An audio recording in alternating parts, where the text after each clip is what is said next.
Crazy दीप और रचित रो के बीच में एक कंट्रोवर्सी हुई है और मुझे भी नहीं पता कि ये दोनों हैं कौन, मतलब ये है कौन। रिसर्च करने से पता चला, मतलब सर्च करने से पता चला कि ये भाई सब अटेंशन के भूखे हैं। और पता है कैसा अटेंशन? लड़कियों का अटेंशन। अब देखो, ऐसे तो तुम मेरे वीडियोस को दीप और रचित के लिए देख रहे हो, लेकिन मेरा मोटिव कुछ और है। मैं तुम लोगों से कुछ बातें करना चाहता हूँ इस वीडियो में, और ये वीडियो आने वाले वीडियोस का हिंट है। हाँ जी, हिंट। एक और प्लेलिस्ट बना रहा हूँ जिसमें इक्वालिटी पर बात होगी। आज का वीडियो भी उसी का पार्ट है। शुरू करने से पहले ऊपर से शॉर्ट में कंट्रोवर्सी समझ लेते हैं। तो आज से कुछ टाइम पहले दीप भैया ने रचित के ऊपर वीडियो बनाई थी विद परमिशन, लेकिन सच सबको हजम नहीं होता, वैसे ही रचित को भी नहीं हुआ, तो फिर उसने रिप्लाई वीडियो बनाया। फिर दीप ने एक और वीडियो बनाया और फिर रचित ने वो बचकानी हरकतें करी, मतलब चैट वगैरह लीक कर दिए। ओवरऑल ये कंट्रोवर्सी पूरी तरह से सेंसलेस थी अकॉर्डिंग टू दिस। भाई साहब, इसे फोन पे भी सॉल्व किया जा सकता था। और सही में ऐसा लगता है कि बहुत सारी बातें क्रेजी दीप की सही है और बहुत थोड़ी सी बातें रचित की सही है। अगर जो तुम थोड़ा सा कॉमन सेंस लगाकर न्यूट्रल बच्चा बन के वीडियो देखोगे तो फिर समझ जाओगे मैं यहाँ कंट्रोवर्सी समझाने नहीं बैठा हूँ। मैं तो पढ़ना चाहूंगा भैया मेरे टॉपिक की तरफ। So let's go.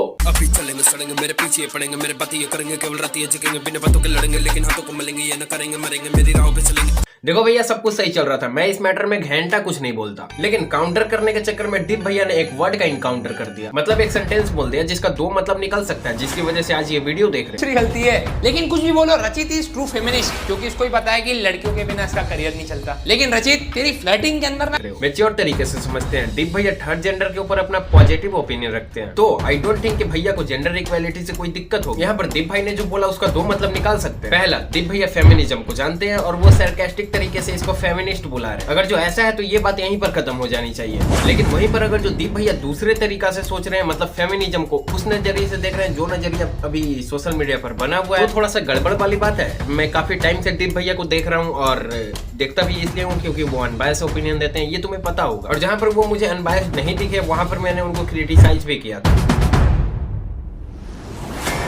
अब ऐसे तो मैं मेरे पॉइंट को डायरेक्ट भी रख सकता हूँ, लेकिन थोड़ा सा फन के साथ बताने का मजा ही कुछ और है। और साथ में इसको भी क्रिएटिविटी दिखा देते हैं। आखिर तुम भी तो इसका रोस्ट देखने ही आए थे ना, देख रहे हो कैसे वॉच टाइम बढ़ा रहा हूँ मैं।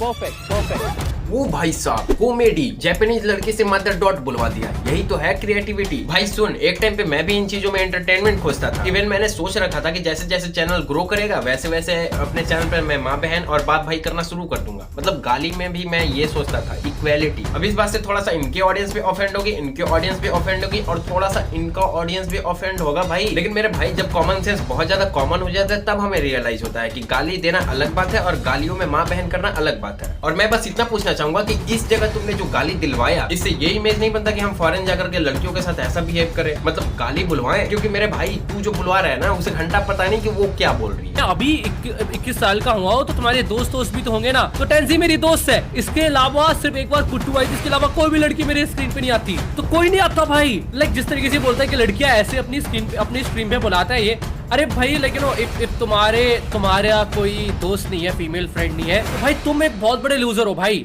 देखो, फीमेल फ्रेंड रखना इज नॉट अ गलत बात, मेरी भी है, लेकिन मेरे भाई फीमेल फ्रेंड ना रखना नॉट अ लूजर वाली बात। समझिए इस बात को, शायद इसी को शो ऑफ कहते हैं। ओ क्या आईफोन नहीं है? शो ऑफ नहीं कर रहा हूँ मैं।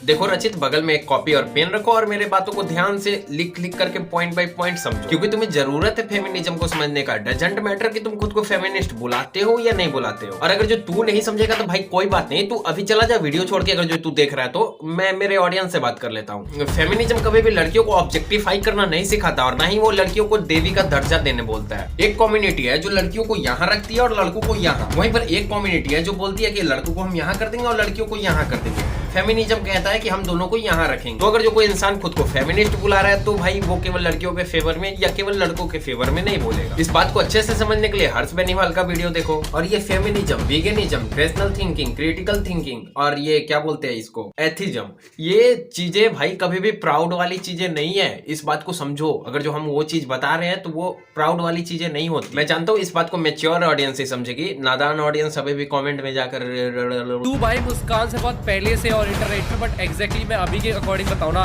तो मुस्कान का ज्यादा रेलेवेंसी है, ठीक है, देन यू। और मुस्कान ब्रांड्स के लिए ज्यादा रेलेवेंट और लाइक हर एक चीज तुझसे ज्यादा है मुस्कान की। पहली बात, लड़का होकर लड़की का साथ देना है या लड़की होकर लड़का का साथ देना वहीं तक सही है जब तक वो लड़का या लड़की सही है। और ये मुस्कान, ये लड़की ऑब्जेक्ट के जरिए लड़कियों को ऑब्जेक्टिफाई और खुद के जरिए उस ऑब्जेक्ट का शोषण करती है। और इस चमन चबूतर को लगता है कि यही तो है क्रिएटिविटी। भाई मेरी बात सुन, हसल 3.0 देखा कर, वहां पर एक लड़की आती है, मैं वो सॉन्ग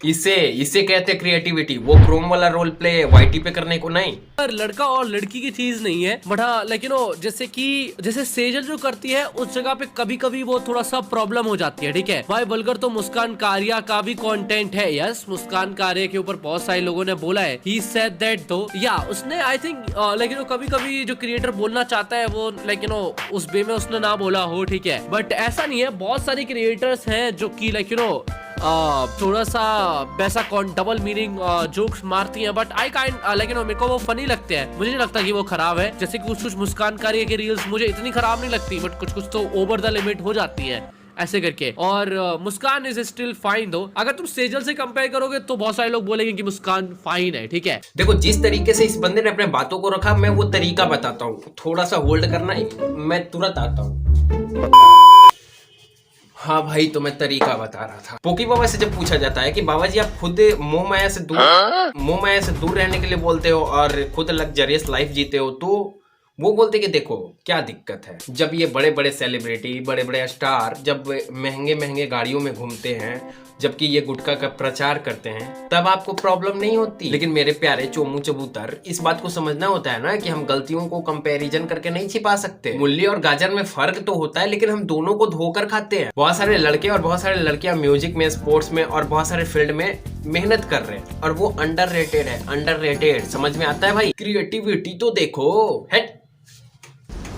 और मैं क्या बोलूं भाई, ऑडियंस भी वैसी ही होती है। तुम यादों में बसी हो जाना, भूल कैसे जाऊं, तुम बातों में ख्यालों में मैं भूल भी ना पाऊं।